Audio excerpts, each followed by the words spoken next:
is Zia Coetti. Today I want to talk to you about a new form of magic that I just learned, I just found out about. This is called bubble magic. Now, before you go rushing in and start blowing bubbles all over the place, you should know that there are some potentially unintended side effects.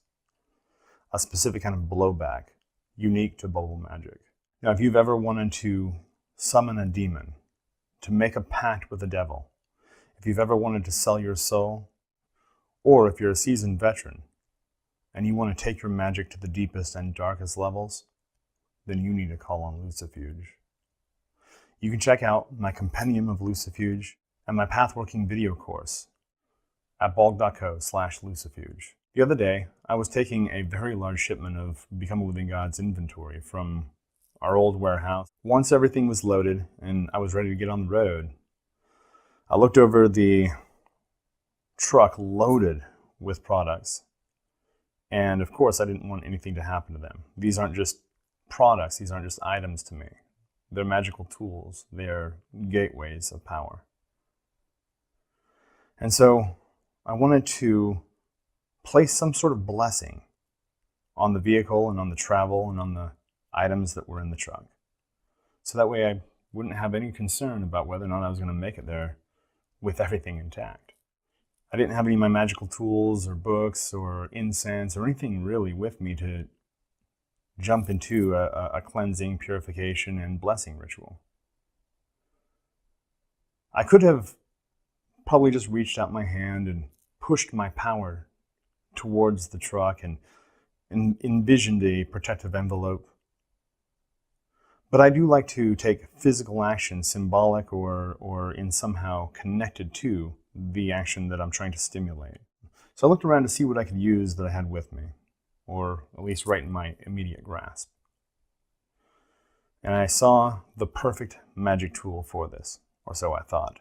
I love playing with bubbles. I love blowing them, I love popping them, I love watching them float in the wind. I especially love it when they sit for a moment and quiver a little right before popping. I love the rainbow light that gets caught inside the bubble and really on the outside of the bubble. I've always really loved bubbles. So I took my magical bubble tool and thought this is the perfect thing to do the blessing with. Bubbles are light, they're carefree, they're just having fun. And I wanted to have an alleviation of stress and of anxiety on the trip. I also wanted to make sure that, like a bubble, we were protected. That we would just float on to the destination without any issues. Which did happen. The blessing itself is easy. Here, I'll teach you. You can dip your bubble wand in. It doesn't matter what kind of bubbles or bubble wand you're using. And then facing the object that you're trying to bless, or the area or the person you're blessing, lightly blow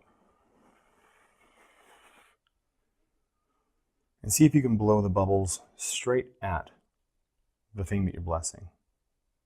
As you do so, you can release any anxiety, fear, stress, anger, any emotions that are acting as obstacles to peace.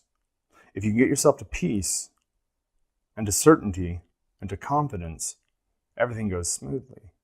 If you live in fear, anger, and doubt, you have become your own worst obstacle.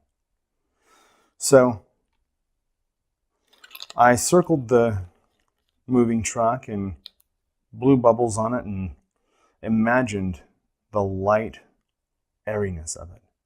The fact that we would simply drift along the path, along the road towards our destination. That we wouldn't be harmed, and that I would be able to let go of some of those obstructing emotions and just be happy and float. It was a very relaxing, easy drive. Not even a hint of any kind of issue on the highway. No problem finding the destination. When I opened the back gate, though, I saw that despite my best packing and wrapping and organizational efforts, all of the books, all of the statues and talismans and everything that was back there basically got shuffled around.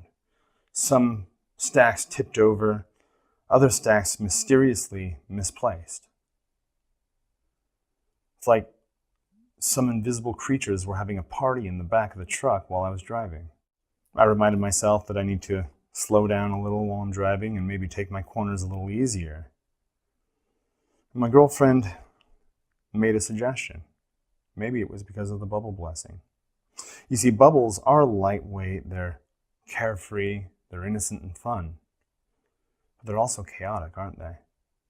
Bubbles will simply float and pop whenever they wish.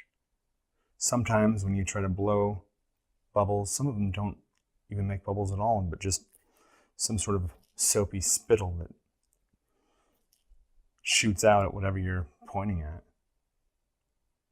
It's really hard to predict what bubbles are going to do. It's even harder to control them and force them to do what you want them to do. So while this bubble blessing did actually work, it also taught me a little bit about the nature of this kind of magic and the fact that you really do have to be wise in how you apply all of your magic. It didn't take long to get all the books sorted out, and with the help of this amazing shipping crew, we were able to get everything sorted, labeled, and put exactly where it needed to go. And the remainder of the day for me was as carefree, as anxiety-free, and as childishly fun as it could have possibly been. And so I thank the bubbles. I'll make sure that I think twice next time about the potential blowback of using bubble magic.